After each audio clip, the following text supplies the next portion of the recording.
গেমসে সোনাজয়ী শুটার এবং কোচ যশপাল রানা প্রয়াত। দিল্লি হাসপাতালে তার মৃত্যু হয়। বয়স হয়েছিল ৪৯ বছর। জার্মানিতে শুটিং বিশ্বকাপ থেকে ফেরার সময় হঠাৎই অসুস্থ হয়ে পড়েন তিনি। দিল্লি হাসপাতালে তার চিকিৎসা চলছিল। আর যশপাল রানার কোচিংয়েই অলিম্পিক্সে জোড়া পদক জিতেছিলেন মানু ভাকার।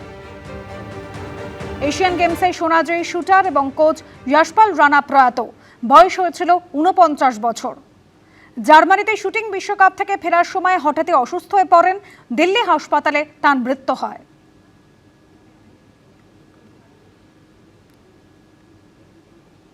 বিধানসভায় সই জালিয়াতি কাণ্ড ভবানী ভবনে গতকাল জিজ্ঞাসাবাদ করা হলো অভিষেক বন্দ্যোপাধ্যায়কে। গতকাল সন্ধে ৫:৪৯ নাগাদ অভিষেক বন্দ্যোপাধ্যায় তিনি ভবানী ভবনে প্রবেশ করেন। রাত 11:30 নাগাদ 5.5 ঘন্টার জিজ্ঞাসাবাদের পর অবশেষে অভিষেক বন্দ্যোপাধ্যায় বেরোন ভবানী ভবন থেকে। আর আগামী রবিবার বেলা 12টায় ফের তাকে তলব করা হয়েছে। সুকান্ত মুখোপাধ্যায় আমাদের প্রতিনিধি সরাসরি রয়েছেন আমাদের সঙ্গে। সুকান্ত, বারবার 3বার অভিষেক বন্দ্যোপাধ্যায়কে তাকে ডেকে পাঠানো হয়েছিল, হাজিরা এড়িয়েছিলেন তিনি। গতকাল কোন কোন প্রশ্নের সদুত্তর না মেলায় 14ই জুন তাকে ফের তলব করা হয়েছে? একেবারে দেখো, মূল যে প্রশ্ন ছিল যে এই যে 70 জন বিধায়কের যে রেজলিউশন, সেই রেজলিউশনের নিচে যে স্বাক্ষর ছিল সেখানে সর্বভারতীয় সাধারণ সম্পাদক হিসেবে অভিষেক বন্দ্যোপাধ্যায়ের নাম রয়েছে। কিন্তু এক্ষেত্রে দাঁড়িয়ে প্রশ্ন হচ্ছে যে যেহেতু অভিযোগ উঠেছে যে সেখানকার 3 জন যে বিধায়ক তারা বিধানসভা সচিবের কাছে কমপ্লেন করেছিলেন যে তারা তাদের অনুপস্থিতিতেই তাদের স্বাক্ষর নেওয়া হয়, তাদের অনুপস্থিতি সত্ত্বেও কিন্তু সেখানে স্বাক্ষর সেখানে ছিল।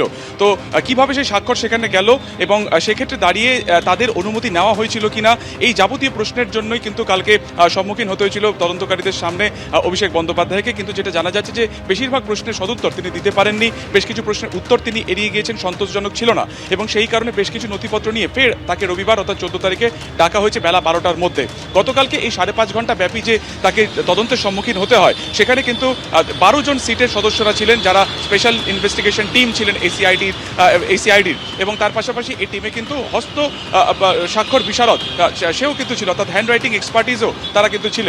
মূলত যেটা তার কাছ থেকে জানার চেষ্টা হয়েছিল যে মূল যে রেজলিউশনের কপি, সেই আসল কপি সংক্রান্ত বিষয় তিনি কোনো সদুত্তর দিতে পারেননি। দ্বিতীয়ত হচ্ছে যে গত 6ই মে এই যে রেজলিউশন নেওয়া হয়েছিল সেখানে সকল বিধায়ক সেখানে উপস্থিত ছিলেন, বা সেখানে কোন কোন বিধায়কের অনুপস্থিত ছিলেন তারপরও তাদের স্বাক্ষর নেওয়া হয়েছিল। তাহলে কি বিরোধী দলনেতা কে হবেন সেই সংক্রান্ত সিদ্ধান্ত আগেই নেওয়া হয়েছিল, বা যাদের স্বাক্ষর দেখা যাচ্ছে পরবর্তী সময় 6 তারিখের পর কি তাদের স্বাক্ষর কোনোভাবে নেওয়া হয়েছিল বা তাদের অনুমতি নেওয়া হয়েছিল?